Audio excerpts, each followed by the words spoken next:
Friends, ముఖ్యమంత్రి ఆదేశాలతో police encounter మృతి. ఈ విషయాన్ని తెలియాలంటే కనుక వీడియో కంప్లీట్గా చూడండి.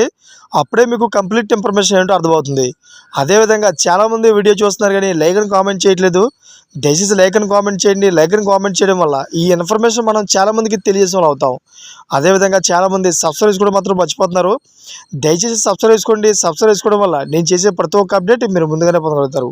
ఫ్రెండ్స్, ఈ ఎన్కౌంటర్లో ఓ పోలీసు సైతం గాయపడ్డారని చెప్పారు.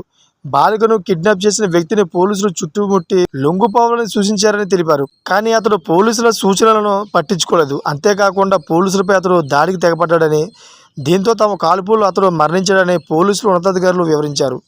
అయితే హుబ్లీలో శనివారం 5 ఏళ్ల చిన్నారని బీహార్ రాజధాని పాట్నాకు చెందిన నితీష్ కుమార్ అనే యువకుడు కిడ్నాప్ చేశాడు.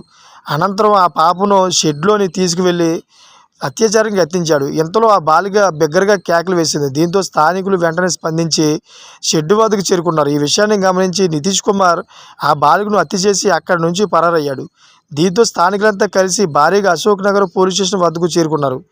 ఈ హత్యకు పాల్పడిన నితీష్ కుమార్ను తమకు అప్పగించాలని, అతనిని ప్రజా కోర్టులో శిక్షిస్తామని పోలీసులు డిమాండ్ చేశారు. దీంతో స్థానిక పోలీస్ స్టేషన్ వద్ద ఉధృత పరిస్థితులు నెలకొన్నాయి.